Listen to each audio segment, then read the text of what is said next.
Gemar Chatima Tova. I just would like to express my gratitude towards everyone who has been able to make a donation towards our annual Yom Kippur appeal. Thank you. Thank you for making everything possible here at Beth Judah and for helping us to fulfill the mission of our congregation of creating a dynamic and caring community. I very much appreciate it. This is a very special community with special people in it. This past Shabbat, I had a wonderful privilege of celebrating the B'nai Mitzvah of my second cousin Lauren's twin sons. And although we are second cousins, we grew up going to Ocean Beach in Connecticut, in New London, Connecticut together. Her grandfather Lou and my grandmother Frida, both of blessed memory, were siblings. And although Lauren was a year or two older than I am, Lauren was always just one of the cousins, and we hung out together on the beach. And so it was a thrill to celebrate her son's B'nai Mitzvah. But I realized, looking around at the family, that none of our grandparents are left. All of them have passed away, and now our parents' generation is the oldest generation, and even some of them, including my mom and Lauren's mom, have passed away. And suddenly, us, this generation, are standing as the next generation. When did that happen?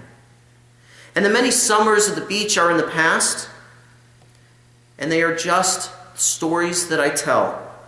Stories of that generation, just as my grandparents told us, because now it seems to be my job to share the stories and the experiences that were important for them and are now important to me. And I hope to make them important to my children. And the essence of what was important to my ancestors is transmitted as I now watch the next generation grow into adulthood. This idea is so beautifully captured in a picture storybook called In a Nutshell, written by Joseph Anthony and illustrated by Chris Arbo. Let me share it with you. Dawn sparkled on the great forest. High in the treetops, plump acorns were leaving their sunlit home and falling into the darkness below. One little acorn wanted to stay in the light forever, but it soon lost its grip and fell too. A moment later, it landed with a thump and lay still. The forest floor was very, very dark. And somewhere deep inside, the acorn knew it must get back to the sunlight. It would have to break free of its shell and become bigger than it was. So when the season was right, the acorn burst open. It pushed out roots and a stem, and it stretched itself into a tiny sapling. And the sapling took food from the wet soil.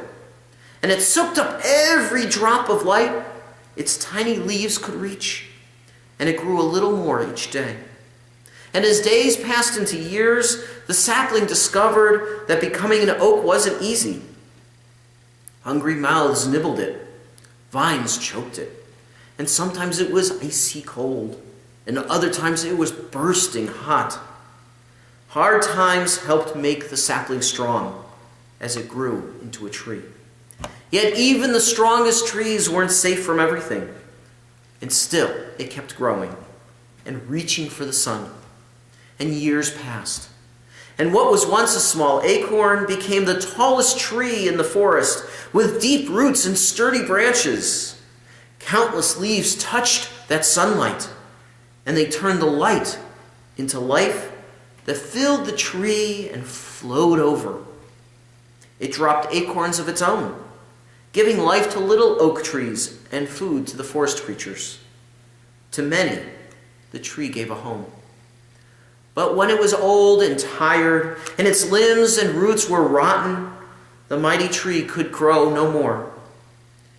Its life as an oak was almost over, and the only way for it to become bigger than it was now was to die. And when the tree fell, its crash shook the whole forest. Worms and bugs took the tree's life and returned it to the soil.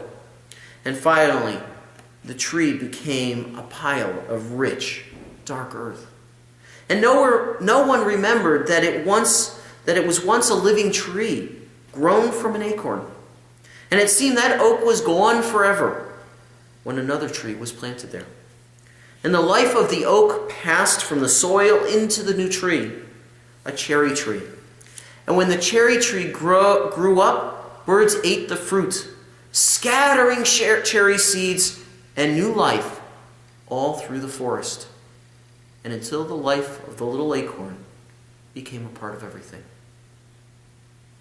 I couldn't help but think that I stand here as a product of my family, a product of my community that I grew up in, and my community that I live in today. The experiences of our lives, like the nutrients and rain and sunshine which helped the tree to grow, have helped me to grow to where I stand today. And as I looked around here last week and this week, I see how our community has grown. Perhaps not in numerical size, but we have grown as a kehillah. Just a few years ago, the kids who ran around the sanctuary are the teens who are reading Torah and participating like menchim. And the teens who read Torah, they are now adults. Some have finished college and are working. Others are in graduate school on their way to working.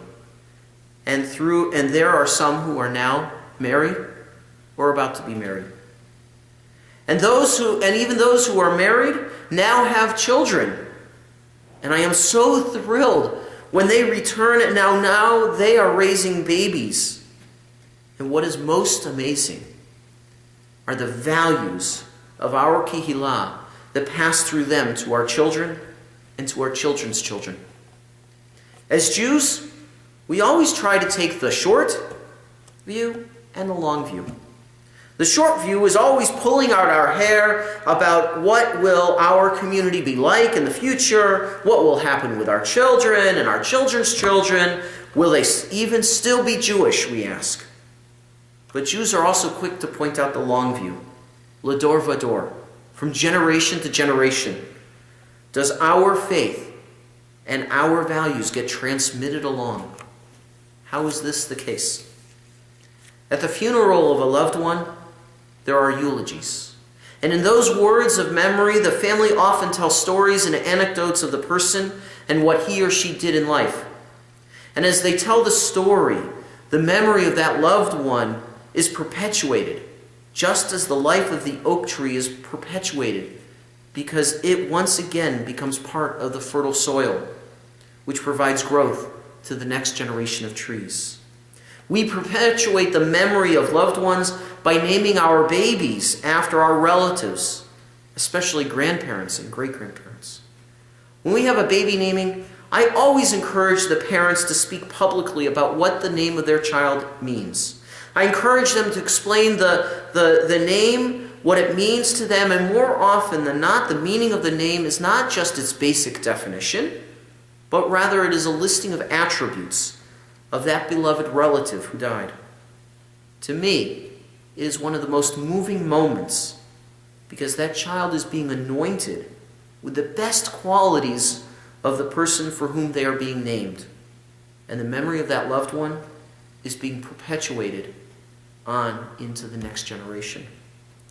And just as in the story, the new cherry tree is carrying the essence of the trees which came before. So we carry the essence of our family. The following is a true story, and it illustrates for me what Yizkor is, and that all of us are interconnected through names, through values, shared history, and that we are in the very essence of our world. The story is about Davir Emanuelov. He was the first Israeli soldier killed in the 2008 Gaza war, cast lead. His mother Dalia missed Davir terribly. And one night before she went to bed, she said in a loud voice, "God, give me a sign. Give me a hug from Davir so that I will know that his death had some meaning."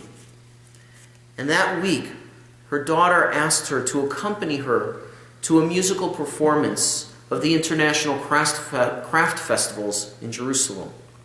Dalia, feeling quite depressed, did not want to go to the concert, but she didn't want to disappoint her daughter either. and she agreed to go half-heartedly. And the concert was a bit delayed, and there was this 2-year-old boy who began wandering through the stands, and he walked to Dahlia's seat and touched her on the shoulder. A preschool teacher, Dahlia turned around and saw the boy and smiled warmly. "What's your name?" Dahlia asked. "Eshel," the boy replied. "That's a nice name. Do you want to be my friend, Eshel?" The boy nodded in reply and sat down next to Dahlia. Eshel's parents were sitting 2 rows above. Concerned their little boy was bothering Dahlia, they asked him to come back up. But Dahlia insisted that everything was just fine. "I have a brother named Devere," 2-year-old Eshel chimed in, as only little children can. Dahlia was shocked to hear the unusual name of her beloved son. And walking up the 2 rows to where Eshel's parents were sitting, she saw a baby in his carriage, and apologizing, she asked, "If you don't mind me asking, how old is your baby, and when was he born?" The baby's mother replied, "He was born right after the war in Gaza." Dahlia swallowed hard.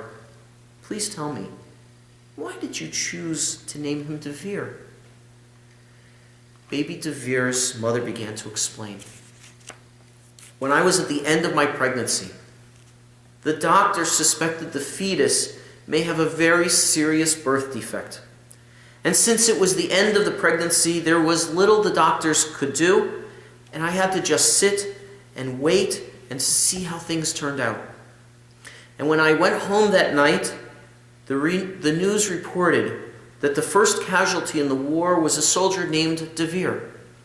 I was so saddened by this news that I decided to make a deal with God. 'If you give me a healthy son, God,' I said in my prayer, 'I promise to name him Devere in memory of the soldier who was killed.'" Dahlia, the mother of Devere, stood with her mouth open. She tried to speak, but she couldn't. And after a long silence, she said quietly, "I am Devere's mother." The young parents didn't believe her. She repeated, "Yes, it's true. I'm Devere's mother. My name is Dahlia Emanuelov from Givat Ze'ev." With a sudden inspiration, baby Devere's mother handed Dahlia the baby and said, "Devere wants to give you a hug." And Dahlia held a little baby boy in her arms and looked into his angelic face.